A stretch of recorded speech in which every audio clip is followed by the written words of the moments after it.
Livro de Êxodo, capítulos 33 e 34. O Senhor disse a Moisés: Ponha-se a caminho junto com o povo que você tirou da terra do Egito. Subam à terra que eu jurei dar a Abraão, Isaque e Jacó, dizendo: Darei esta terra a seus descendentes. Enviarei um anjo à sua frente para expulsar os cananeus, os amorreus, os hititas, os ferezeus, os heveus e os jebuseus. Subam à terra que produz leite e mel com fartura, mas eu não viajarei no meio de vocês, pois são um povo teimoso e rebelde. Se eu os acompanhasse, certamente os destruiria ao longo do caminho. Quando o povo ouviu essas palavras severas, chorou e deixou de usar seus ornamentos, pois o Senhor havia ordenado a Moisés: Diga ao povo de Israel: Vocês são um povo teimoso e rebelde. Se eu os acompanhasse, mesmo que só por um momento, eu os destruiria. Deixem de usar seus ornamentos enquanto decido o que fazer com vocês. Assim, desde quando partiram do Monte Sinai, os israelitas deixaram de usar ornamentos. Moisés costumava montar uma tenda fora do acampamento, a certa distância dele, e a chamava de tenda da reunião. Quem quisesse fazer uma petição ao Senhor ia até esta tenda, fora do acampamento. Sempre que Moisés se dirigia a essa tenda, todo o povo se levantava e permanecia em pé, cada um junto à entrada de sua própria tenda. Observavam Moisés até ele entrar na tenda. Logo que Moisés entrava, uma coluna de nuvem descia e ficava suspensa no ar, à entrada da tenda, enquanto o Senhor falava com ele.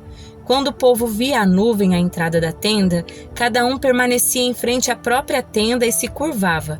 Ali o Senhor falava com Moisés, face a face, como quem fala com um amigo. Depois, Moisés voltava ao acampamento, mas seu jovem auxiliar Josué, filho de Num, ficava na tenda. Então Moisés disse ao Senhor: Tu me ordenaste, leva este povo, mas não dissestes quem enviaria comigo. Declaraste: Eu o conheço pelo nome e me agrado de você. Se é verdade que te agradas de mim, permita-me conhecer teus caminhos para que eu te conheça melhor e continue a contar com teu favor. Lembra-te que esta nação é teu povo. O Senhor respondeu: Acompanharei você pessoalmente e lhe darei descanso. Então Moisés disse: Se não nos acompanhares pessoalmente, não nos faça sair deste lugar. Se não nos acompanhares, como os outros saberão que o meu povo e eu contamos com teu favor? Pois é tua presença em nosso meio que nos distingue, teu povo e eu, de todos os outros povos da terra. O Senhor respondeu a Moisés: Certamente farei o que me pede, pois me agrado de você e o conheço pelo nome. Moisés disse: Então peço que me mostres a tua presença gloriosa. O Senhor respondeu: Farei passar diante de você toda a minha bondade e anunciarei diante de você o meu nome, Javé, pois terei misericórdia de quem eu quiser e mostrarei compaixão a quem eu quiser. Mas você não poderá olhar diretamente para minha face, pois ninguém pode me ver e continuar vivo. O Senhor disse ainda: Fique nesta rocha perto de mim. Quando minha presença gloriosa passar, eu o colocarei numa abertura da rocha e o cobrirei com a minha mão até que eu tenha passado. Depois tirarei minha mão e você me verá pelas costas. Meu rosto, porém, ninguém poderá ver. O Senhor disse a Moisés: Corte 2 tábuas de pedra como as primeiras. Nelas escreverei as mesmas palavras que estavam nas tábuas que você despedaçou. Esteja pronto amanhã cedo para subir ao Sinai e apresentar-se diante de mim no topo do monte. Ninguém deve acompanhá-lo. Aliás, ninguém deve aparecer em parte alguma do monte. Não permita sequer que os rebanhos pastem próximo ao monte. Moisés cortou as 2 tábuas de pedra como as primeiras. Logo de manhã subiu ao monte Sinai conforme o Senhor havia ordenado, levando nas mãos as 2 tábuas de pedra. Então o Senhor desceu em uma nuvem, ficou ali com Moisés e anunciou seu nome, Javé. O Senhor passou diante de Moisés, proclamando: Javé, o Senhor, o Deus de compaixão e misericórdia, sou lento para me irar e cheio de amor e fidelidade. Cubro de amor 1000 gerações e perdoo o mal, a rebeldia e o pecado. Contudo, não absolvo o culpado. Trago as consequências do pecado dos pais sobre os filhos até a 3ª e 4ª geração. No mesmo instante, Moisés se prostrou com o rosto no chão e adorou. Em seguida disse: Senhor, se é verdade que te agradas de mim, peço que nos acompanhes na jornada. É verdade que o povo é teimoso e rebelde, mas eu te peço que perdoes nossa maldade e nosso pecado. Toma-nos como tua propriedade especial. O Senhor respondeu: Faço hoje uma aliança com você na presença de todo o seu povo. Realizarei maravilhas jamais vistas em nação alguma e em lugar algum da terra. Todos ao seu redor verão o poder do Senhor, o poder temível que demonstrarei em seu favor. Observe com atenção, porém, tudo o que eu lhe ordeno hoje. Irei à sua frente e expulsarei os amorreus, os cananeus, os hititas, os ferezeus, os heveus e os jebuseus. Tenha muito cuidado para não assinar tratados com os povos que vivem na terra para o qual você está indo. Se o fizer, seguirá pelos maus caminhos deles e cairá numa armadilha. Em vez disso, destrua os altares idólatras, despedace as colunas sagradas e derrube os postes dedicados a Deus Aserá. Não adore outros deuses, pois o Senhor, cujo nome é zeloso, é Deus zeloso de seu relacionamento com vocês. Não faça tratado algum com os povos que vivem na terra. No culto a seus deuses, eles se prostituem e oferecem sacrifícios. Eles o convidarão para comer dessas ofertas e você aceitará o convite. Depois aceitará que as filhas deles, as quais sacrificam a outros deuses, se casem com seus filhos. Elas seduzirão seus filhos para que se prostituem adorando outros deuses. Não faça para si deuses de metal fundido. Celebre a festa dos pães sem fermento. Durante 7 dias, coma seu pão sem fermento, conforme eu ordenei.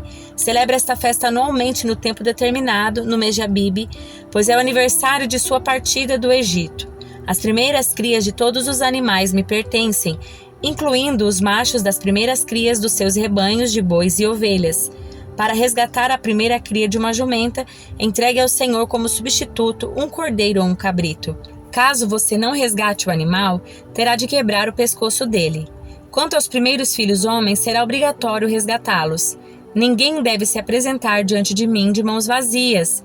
Você tem 6 dias na semana para fazer os trabalhos habituais, mas no 7º dia não deve trabalhar, mesmo nas épocas de arar e colher. Celebre a festa da colheita com os primeiros frutos da colheita do trigo.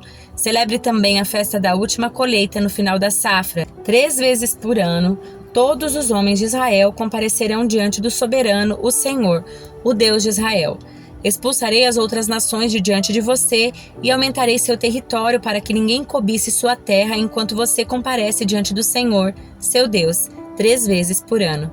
Não ofereça o sangue de meus sacrifícios com pão que contenha fermento. Não guarde até a manhã seguinte carne alguma do sacrifício de Páscoa. Quando fizer a colheita, leve à casa do Senhor, seu Deus, o melhor dos seus primeiros frutos. Não cozinhe o cabrito no leite da mãe dele. O Senhor também disse a Moisés: Escreva todas essas palavras, pois elas representam os termos da aliança que faço com você e com Israel. Moisés permaneceu no monte com o Senhor 40 dias e 40 noites. Durante todo esse tempo, não comeu pão, nem bebeu água, e escreveu os termos da aliança, os 10 mandamentos na tábua de pedra. Quando Moisés desceu do monte Sinai carregando as 2 tábuas da aliança, não percebeu que o seu rosto brilhava, pois ele havia falado com o Senhor. Quando Arão e os israelitas viram o brilho do rosto de Moisés, tiveram medo de se aproximar dele. Moisés, porém, chamou Arão e os líderes da comunidade que se aproximaram, e Moisés falou com eles. Em seguida, todo o povo se aproximou e Moisés lhes transmitiu todas as instruções que o Senhor lhe tinha dado no Monte Sinai. Quando Moisés terminou de falar com eles, cobriu o rosto com um véu. No entanto, sempre que entrava na tenda da reunião para falar com o Senhor, tirava o véu até sair. Depois transmitia ao povo as instruções que o Senhor lhe dava, e os israelitas viam o brilho do seu rosto. Então Moisés cobria novamente o rosto com o véu, até voltar para falar com o Senhor. Livro de Provérbios, capítulo 21. O coração do rei é como canais de águas controladas pelo Senhor. Ele os conduz para onde quer. Ainda que as pessoas se considerem corretas, o Senhor examina o coração de cada um. O Senhor se agrada mais ao fazermos o que é certo e justo do que ao lhe oferecermos sacrifícios. Olhos arrogantes, coração orgulhoso e atos perversos, tudo isso é pecado. Quem planeja bem e trabalha com dedicação prospera. Quem se apressa e toma atalhos fica pobre. A riqueza obtida por meio de mentiras é neblina que se dissipa e armadilha mortal. A violência dos perversos os destruirá, pois se recusam a fazer o que é justo. O culpado anda por um caminho tortuoso, o inocente percorre uma estrada reta. É melhor viver sozinho no canto de um sótão que morar com uma esposa briguenta numa bela casa. O perverso deseja o mal e não tem compaixão do próximo. Quando o zombador é castigado, o ingênuo se torna sábio. Quando o sábio é instruído, adquire ainda mais conhecimento. Deus, o justo, sabe o que se passa na casa dos perversos e trará desgraça sobre eles. Quem fecha os ouvidos aos clamores dos pobres será ignorado quando passar necessidade.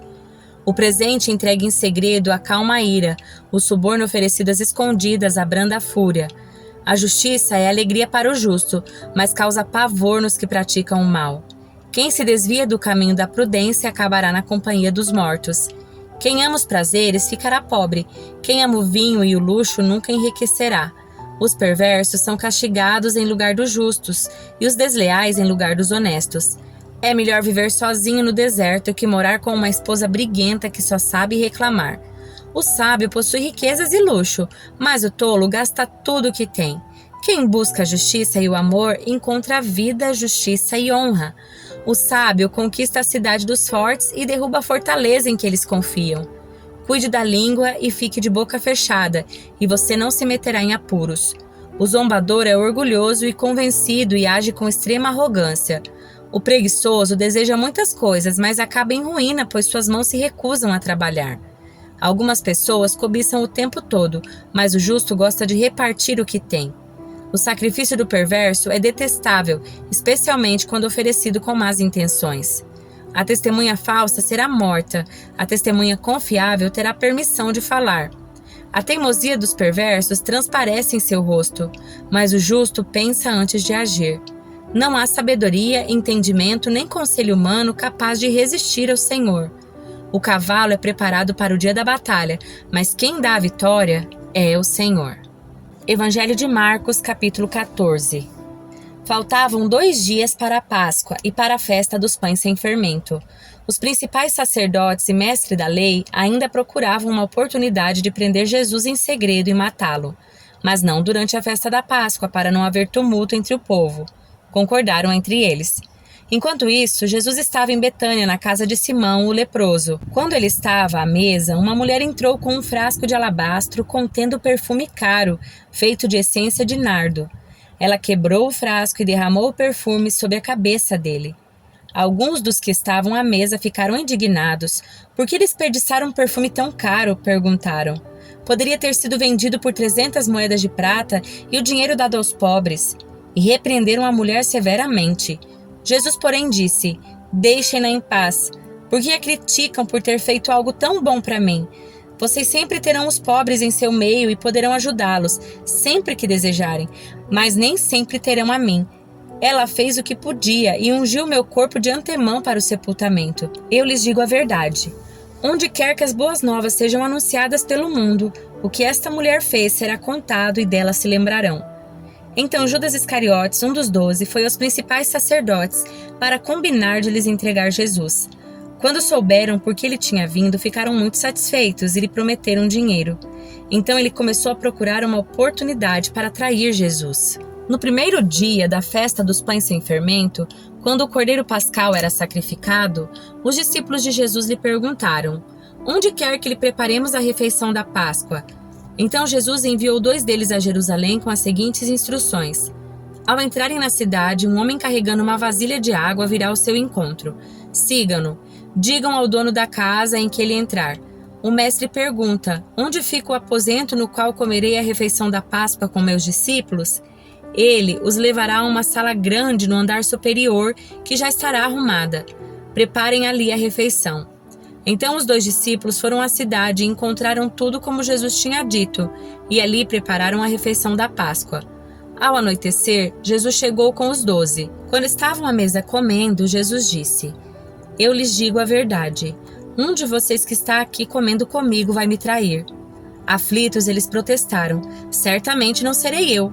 Jesus respondeu: É um dos 12. É alguém que come comigo da mesma tigela.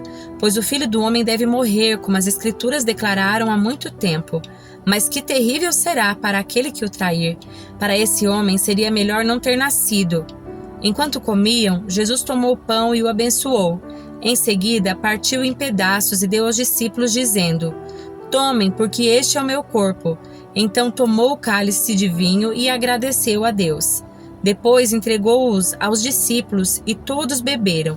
Então Jesus disse: Este é meu sangue que confirma a aliança. Ele é derramado como sacrifício por muitos. Eu lhes digo a verdade. Não voltarei a beber vinho até aquele dia em que beberei um vinho novo no reino de Deus. Então cantaram um hino e saíram para o Monte das Oliveiras. No caminho, Jesus disse: Todos vocês me abandonarão, pois as Escrituras dizem: Deus ferirá o pastor e as ovelhas serão dispersas. Mas depois de ressuscitar, irei adiante de vocês a Galiléia.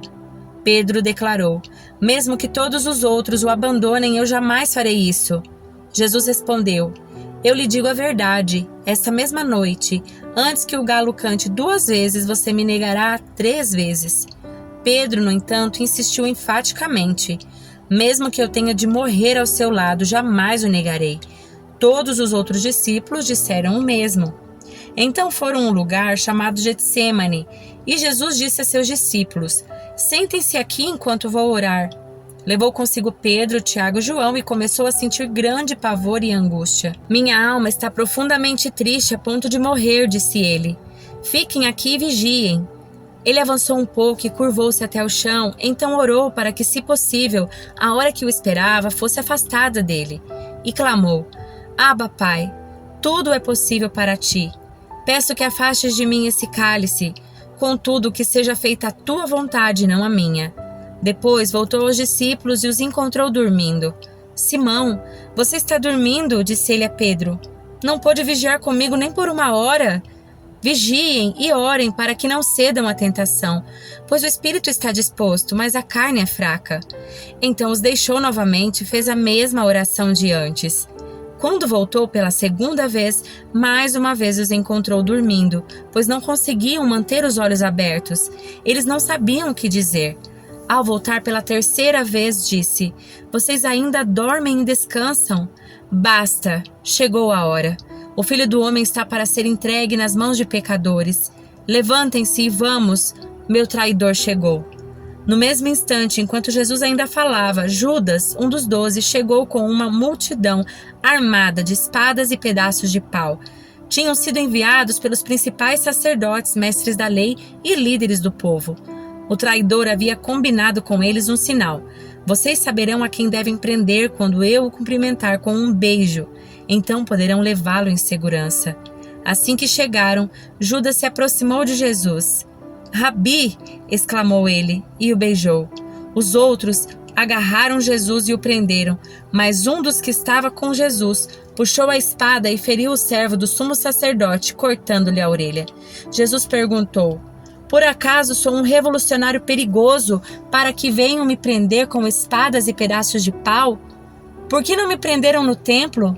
Todos os dias estive ali no meio de vocês ensinando, mas essas coisas estão acontecendo para que se cumpra o que dizem as Escrituras. Então, todos o abandonaram e fugiram. Um jovem que os seguia vestia apenas um lençol de linho. Quando a multidão tentou agarrá-lo, ele deixou para trás o lençol e escapou nu. Levaram Jesus para a casa do sumo sacerdote, onde estavam reunidos os principais sacerdotes, os líderes do povo e os mestres da lei. Pedro seguia Jesus de longe e entrou no pátio do sumo sacerdote. Ali sentou-se com os guardas para se aquecer junto ao fogo. Lá dentro, os principais sacerdotes e todo o conselho dos líderes do povo tentavam sem sucesso encontrar provas contra Jesus, para que pudessem condená-lo à morte. Muitas testemunhas falsas deram depoimentos, mas elas se contradiziam. Por fim, alguns homens se levantaram e apresentaram o seguinte testemunho falso: Nós o ouvimos dizer: Destruirei esse templo feito por mãos humanas e em 3 dias construirei outro, não feito por mãos humanas. Mas nem assim seus depoimentos eram coerentes. Então o sumo sacerdote se levantou diante dos demais e perguntou a Jesus: Você não vai responder a estas acusações? O que tem a dizer em sua defesa? Jesus, no entanto, permaneceu calado e não deu resposta alguma. Então o sumo sacerdote perguntou: Você é o Cristo, o Filho do Deus bendito? Eu sou, disse Jesus. E vocês verão o Filho do Homem sentado à direita do Deus Poderoso, vindo sobre as nuvens do céu. Então, o sumo sacerdote rasgou as vestes e disse: Que necessidade temos de outras testemunhas? Todos ouviram a blasfêmia. Qual é o veredicto? E todos o julgaram culpado e o condenaram à morte. Então alguns deles começaram a cuspir em Jesus. Vendaram seus olhos e lhe deram socos. Profetize para nós, zombavam, e os guardas lhe davam tapas enquanto o levavam. Enquanto isso, Pedro estava lá embaixo no pátio. Uma das criadas que trabalhava para o sumo sacerdote passou por ali e viu Pedro se aquecendo junto ao fogo. Olhou bem para ele e disse: Você é um dos que estavam com Jesus de Nazaré. Ele, porém, negou. Não faço a menor ideia do que você está falando, disse, e caminhou em direção à saída. Naquele instante, o galo cantou. Quando a criada o viu ali, começou a dizer aos outros: Esse homem com certeza é um deles. Mas Pedro negou novamente. Um pouco mais tarde, alguns dos que estavam por lá confrontaram Pedro, dizendo: Você deve ser um deles, pois é galileu. Ele, porém, começou a praguejar e jurou: Não conheço esse homem de quem vocês estão falando. No mesmo instante, o galo cantou pela segunda vez. Então Pedro se lembrou das palavras de Jesus: Antes que o galo cante 2 vezes, você me negará 3 vezes. E começou a chorar.